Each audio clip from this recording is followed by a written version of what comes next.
Hello, everybody. We're going to begin talking about the introduction to homeopathy.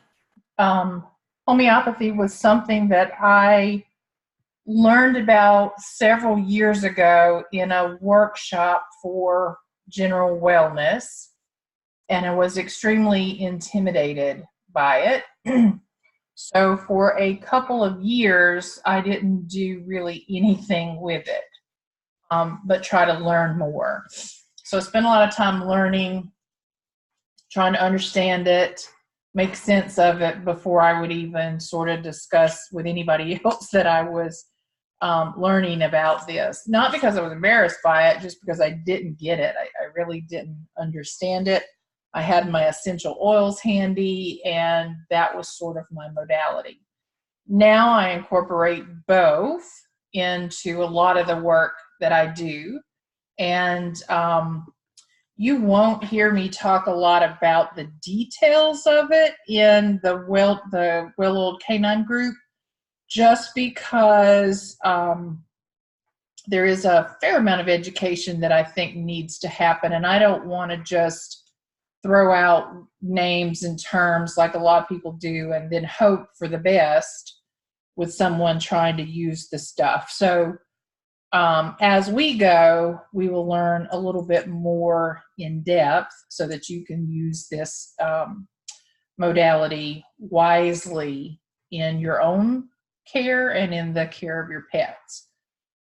So what is homeopathy? By definition, it is the treatment of disease by minute doses of natural substances that in a healthy person would produce symptoms of the disease. So what does that mean? Basically, they use the ailment or the illness or the symptom, the thing that creates the symptom, to create a remedy. It can be chemical-based, it can be mineral-based, plant-based, or animal-based. So give you an example, if we are trying to remedy an exposure to poison ivy, right? We get the red, itchy, scratchy rash from poison ivy. The remedy is actually from the plant poison ivy. And they have created these remedies, and that's basically what they're called. By definition, they are a type of medicine. We call them remedies. I'm going to pour a couple out here in my hand so that you can see. Let me find the camera. See them there? Little pellets. Little tiny pellets, right? You are not supposed to touch them if you're going to use them, right? So some of the best, see, I get ahead of myself. Some of the best are in these little dispensaries, and we'll come back to this in a minute, but you're not supposed to touch them if you're going to use them. So these will go in the trash. But they are little pellets of a remedy. And how it's created is very scientific. You and I can't produce these. We cannot make homeopathics ourselves. We can often make a tincture or remedy. I mean, you've heard people blending herbs and using plants to create remedies and stuff. If you get into the science and the blending and the detail of all of that, awesome. I may be your customer. But it's not going to be something that I choose to do. I would rather leave it to the experts and use what they have created for us. But what they basically do is take the material that causes the ailment and they create this mixture out of that then gets very heavily diluted an exponential number of times. So when you see something like this one is listed at 200C, This one is listed at 6C. This one is listed at 6C. You'll also see 30C in many cases. Basically what that means is they have created this tincture, if you will, this liquid substance, if you will, that is made from the ailment itself, so to speak. And I'm dumbing this down, y'all, for my own purposes, right? That then is diluted 100 times, right? Then a drop of that is diluted 100 times. In this case, 6 times. So it's 100 dilutions to the 6th power. Make sense? So they take a drop, dilute it 100 times, and they do that 6 times. A 200C will have been diluted 100 times to the 200th power. So that is a tiny, tiny, tiny amount. The more dilute something has been, the stronger the potency is said to be. So when you begin using these, ideally in the 6C, 30C is the general public, the general amount that most people will be dealing with, unless specifically guided otherwise to use something in the higher dilution range. Okay? Quality matters in this as much as quality matters in our essential oils, in our CBD oil, and any other product that we're using.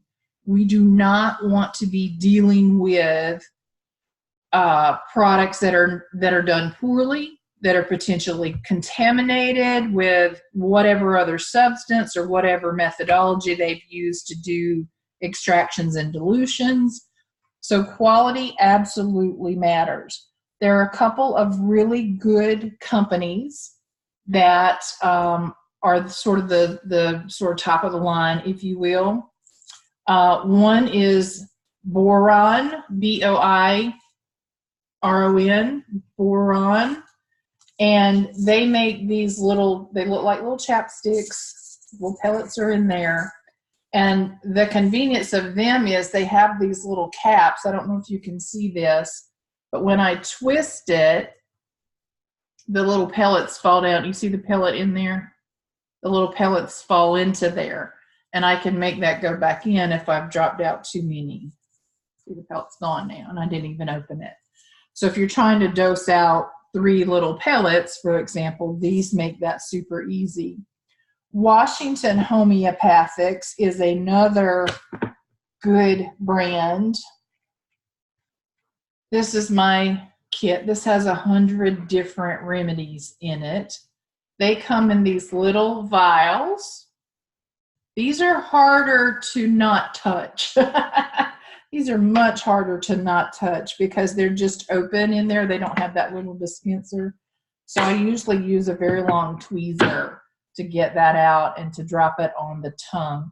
What we're trying to do when we dose these is basically a sublingual application or a membrane application where we get it into under the tongue, in between the gum line, with the gum in the cheek, and let it dissolve and let it get absorbed. So if I'm giving this to a dog, I'll just sort of put it back in the flues of their mouth and let it dissolve into that. It's generally said that homeopathic remedies can do no harm, meaning if we chose the wrong remedy, we're still not going to create a problem. We're not going to create an ailment. We're not going to create a reaction. We're not going to create any sort of drama. There are no real side effects to using a homeopathic remedy. So when you see a medication advertisement, and down at the bottom you see all the potential side effects or some of the potential side effects. We don't have that same type of risk when we are using a homeopathic remedy. You may have an interaction effect, right? If somebody is taking medication, there could be a interaction between the two. So we need to validate and research that before using. Or for essential oils, for example, we don't want to give them at the same time. Meaning, if I'm going to be using an essential oil remedy and a homeopathic remedy, I generally separate their application or their disbursement with about 30 minutes between the time that they are presented. Okay. Generally speaking, we all take the same dose. So there becomes we're going to have a conversation in a separate discussion, right? But we have acute issues, and then we have those more chronic issues. An acute issue, you're generally going to be guided to use the remedy like 3 pellets, no matter who you are, size you are, any of that kind of stuff. And the same is kind of true for our pets, right? And for, it can be used in children. But in an acute scenario, we may do multiple dosages in like 15 to 30 minute intervals. Or you may start to see an improvement, do another dose, maybe an hour later, and then get on a daily schedule for a few days. Or you may be done, right? You may be done with the remedy once you have seen it. Poison ivy is a good example. When you see the redness go away and the itchiness go away, you may not have to do an extended dosage. If we are in something that's a bit more chronic, then you may have something to do on a regular basis. Where we see this used a lot in the dogs, of course, is pain, stomach aches, vaccine care. And so I'm going to come back. We'll talk about which ones to use when. But for example, with the vaccines, we often do a remedy like the day before, the day of, and the day after. Okay. And then with rabies, for example, we may wait to see if there is a reaction and then add a different remedy to it in response.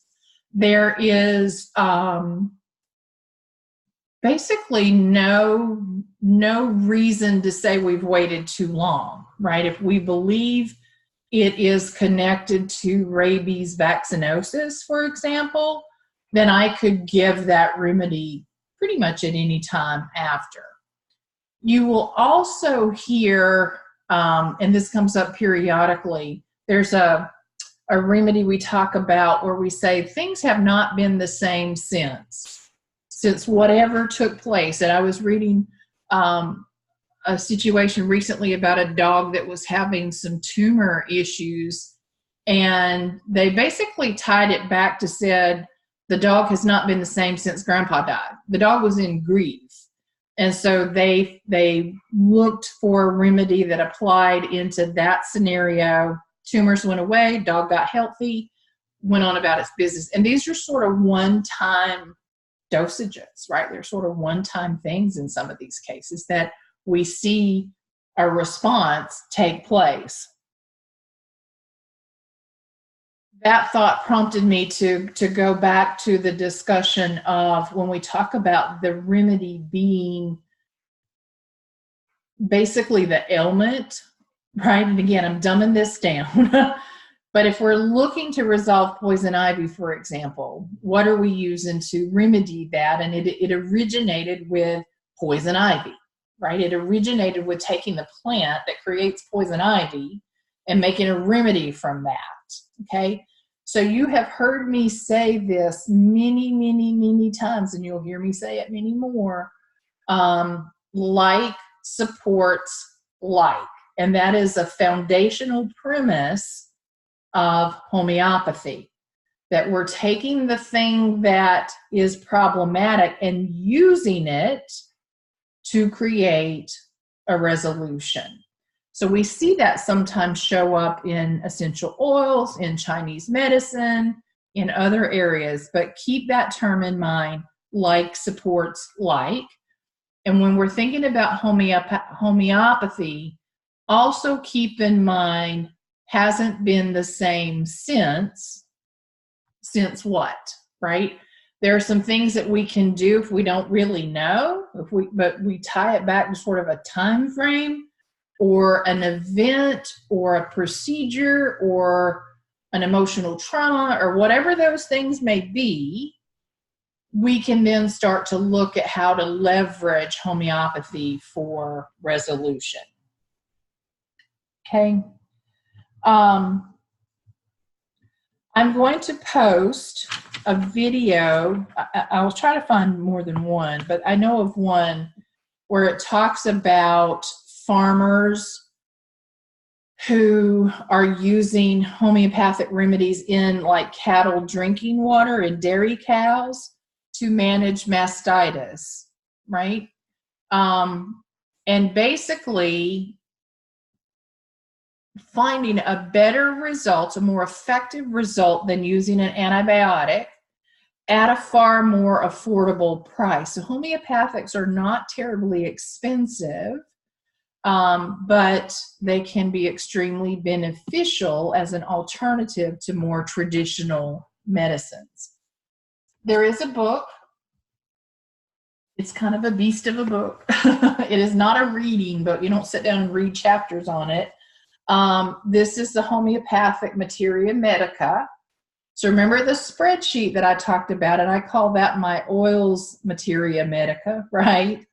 And I track all the oils. This book is the same thing for homeopathy, right? So you can create your frequently used homeopathic remedies, but if you really want to get into the detail of it all, this is the book. And so when you open it up, it lists them all, right? It's alphabetical by remedy and what it does. And it'll give you some talking points about that. So let me just share. We're going to do more of these, but let me just share. Apis is one that comes to mind. Apis is one that if we have been stung by something, so think bee sting, bug bite, any of that kind of stuff. And if I knew my alphabet, I would have found it already. There's just so many. Apis comes from the honeybee. This will say, acts on cellular tissues causing edema of skin and mucous membranes. The very characteristic effects of the sting of the bee furnish unerring indications for its employment in disease, swelling and puffing up, or various parts, rosy hue, stinging pain, soreness, intolerance of heat, blah, blah, blah. I'm not going to read this to you, all right? It's 4 pages on just that one remedy. But I'm going to help you start to understand what some of the more common ones you will want in your first aid kit will be. Apis is a good one, APIS. There are remedies that help remove tartar from teeth, beneficial for your dog, perhaps even for yourself. They come sometimes in tinctures. So this is one that I have on hand as a response to tick bites. If I find a tick on me and or the dog, we're going to work on remedy solutions as precautionary care, right? So take a look, Intro 101, what homeopathy is, and I will start sharing more of the which ones to use and why you would want to use them in your pet care. We will also talk about the ones to use for vaccine preparation and for follow-up, especially if we have a reaction to the rabies vaccine. So that's coming. Stay tuned.